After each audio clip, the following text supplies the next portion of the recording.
Western hypertrophy scale, which is to test the muscle pull. We have 4 grades. First one is G0, which is no abnormal tone detected during the passive movement. Second one is G1, which is mild. First tone or resistance is felt when the muscle is in lengthened position during slow passive movement. The third one is G2, which is moderate. The first tone or resistance is felt in the mid-range of the muscle during slow passive movement. And the last one, G3, which is severe. The first tone or resistance is felt when the muscle is shortened range during slow passive movement. I'm going to test your flexor muscle, so you have to be in the flexion position. Right. Can you stand for me? Okay, the first one is G0, which is no abnormal tone is detected. This is G1, which is the mild stage. Resistance is felt in the bicep during lengthening. This one is moderate stage, where resistance is felt in the mid-range of the biceps. And the last one is G3, which is the severe stage. This is maximum resistance is felt when bicep in shortened range. Okay, today we're going to assess the patient spasticity using the CSI, or known as the Composite Spasticity Index. Okay, in this scale, they have 3 components. First is the tendon jerk. Second is resistance toward the passive stretching, and the third one is the clonus. So, for the first component, we're going to use tapping action to stimulate the patient response or reflex. Okay. So, sir, today I'm going to assess your spasticity. I will tap on your biceps and you're going to relax your hand. Okay. Okay, we're going to start there. Okay. If the person does not show any response toward the tapping action, the score is 0, and the score 1 is when the patient show normal response toward the tapping. Okay, for score 2, the patient will have mildly hyperactive response to the tapping. For score 3, the patient will have moderately hyperactive response, and for the fourth score and the last score, the patient will have maximally hyperactive response toward the tapping action. Okay, for the second component, that is resistance toward the passive stretching. So, in this component, we're going to assess the patient spasticity using the passive stretching technique. Okay, sir, I'm going to bend your hand to do the flexing movement. So, if you may, you just relax and let me do the bending. Okay. So, for the scoring, if you do the stretching and there is no resistance toward the movement, the score is 0. And if the patient have normal resistance, that is the normal for normal people, the score is 2. And for the score 6, the patient will have mildly increased resistance. Okay, for the score 6, the patient will have moderately increased resistance. As you can see, resistance. And for the last one, the score 8, the patient will have maximally increased resistance. You will be facing difficulty to bend the patient hand. And you also must bear in mind that the patient, whether he is in pain or not, because you don't want the patient to be in pain, right? And then we're going to assess the clonus for the patient. So, but to do this assessment, we're going to flex the patient ankle and to do the clonus movement. Okay, sir, I'm going to bend your ankle to do the flexion movement. Is that okay? Okay. For the scoring, the score is 0 when the score is 1 when the clonus are not occurring. The score 2 is when the bits of clonus is 1 to 3, and for score 3, the bits of clonus is 3 until 10 bits, and for the last score is 4. The patient will have sustained clonus. Okay, I'm going to bend the legs here. So the patient leg, if they have clonus like this, we measure it and score the clonus by calculating the bits.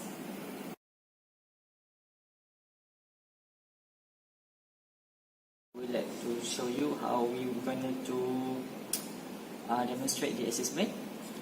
Okay, as you can see, I will be the therapist and my friend here will be the patient. So, Mr. Haziq, I would like to measure your spasticity level. So, what I'm going to do is, I will move your limbs and see how your muscle react to it, and I will take the measurement by using this goniometer. Okay? Is that okay with you? Okay, good everyone. Today I would like to explain about Taldu scale. It is the scale that is created by Taldu in French. The function of the scale is used to measure the spasticity level of the muscle, especially in clients with neurological conditions such as multiple sclerosis, TBI, spinal cord injury, and also CP, cerebral palsy. Okay, for the estimate it's very simple. We just need goniometer, you need a pen or pencil to write down the angle that you have measured, and you also need a piece of paper, as well as patient just need a chair or a bag, because when we want to test this assessment, the patient must be in sitting position for upper limb, and the patient must be on the back for the lower limb. What I'm gonna do is, I will move his elbow in a flexion motions. So, while I'm doing this, I'll try to explain to you guys as much as possible that I can. Okay, first, patient, because I want to test his upper limb, patient must be sitting straight. His feet must touch the ground and his elbow must be in the 90-degree position. Okay? Good. So what I'm going to do is, I will move his arm like this. Passively, I will move his arm until he's reached full flexion to the best of his ability. First, you must understand that there are 5 quality of muscle reaction after we move it. First is 0. As you can see, I will move his hand like this. There is no resistance at all, so he can move to the full flexion. Next is 1. 1 is when there is a slight resistance, but there is no spasticity, there is no catch and release. Like this. Okay, good. And for 2, there will be a catch and release, but not at a precise angle, so I cannot measure by using this goniometer. Like this. Okay, move. See? There is a slight catch and release. There is a little bit spasticity in that movement. For 3, when I move his arm like this, okay, there will be a fatigable clonus which lasts less than 10 seconds. So when that happens, we can measure the angle of spasticity at that moment. For the quality of muscle at scale 4, there will be unfatigable clonus like this. For example, okay, see, the clonus will be last more than 10 seconds. And same as 3, we can measure the angle at this level and release. Okay. At 5, the joint will not be moving at all. For example, when I want to let his elbow, see, it's very hard. It's static. Okay, hi, welcome back. Next, I would like to explain about the 3 velocity of movement that we're going to do to the patient. First is V1. V1 is when we passively move the patient's limb as low as possible, like this. So this is V1, very slow. Next is V2. V2 is basically the movement of the limb under the gravity, which is the normal movement, like this. normal, see? And V3 is when we move the patient limb as fast as possible, like this. Okay, that's all for velocity of the motion. And now I will show you how to administer the assessment. Okay, first I will do the passive motion of V1. You see, slow as possible. Okay, please flex your elbow 90 degrees. Alright, good. Okay.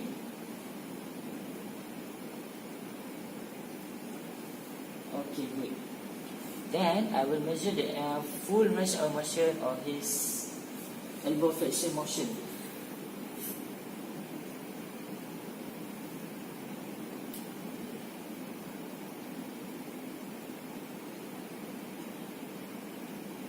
Okay, good. Next, I will move his arm again, but at this time we will measure the angle of his spasticity. Okay. Okay, one more time, sir. Are you okay? Okay, good. You see, I will move his arm. It's a clonus. Oh my god. Okay. Okay, at this angle, we measure the clonus.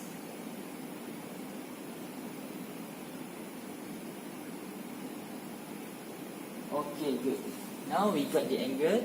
What we're going to do is, I will show you how to calculate the total angle of spasticity to see the severity of that spasticity. Okay, welcome back everyone.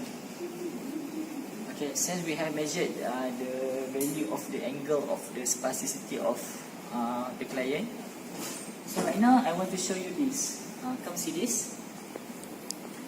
First is R2. The first measurement that I checked earlier, R2 indicates the angle of muscle at velocity 1, which means the full range of motion of his elbow flexion. And for R1 is the angle of catch seen at V2 or V3, which when you see the clonus happen or any catch and release happens, you measure the angle at that precise moment. So for the first measurement, we got R2 equal to 140 degrees. Right. But when I measured second time, I got 1/15. So the way for you to calculate this is R2 minus R1 equals 140 degree minus 115 degrees equal to 1055 4312 25 degrees. So for interpretation is, the higher the value between R2 and R1, the greater the level of spasticity of the muscle of patient with neurological conditions such as CP, multiple sclerosis, traumatic brain injury, and many other conditions. So that's all for interpretation. Thank you for watching. Hello everyone. Today I would like to explain briefly about modified Ashworth scale. This assessment was developed by Brian Ashworth in 1960. The purpose of this assessment is to examine tone spasticity of patient's muscle. It is suitable for clients with stroke or other neurological impairments such as multiple sclerosis, traumatic brain injury, and also spinal cord injury. The time needed to complete this assessment is not fixed. It is vary with the number of muscle groups being tested. Modified Ashworth scale can be applied to the muscle of both upper and lower body. Rather, should extend the client's limb from a position of maximal flexion to the position of maximal extension until the first soft resistance is felt. Moving a client's limb through its full RRM should be within 1 second by counting 1001.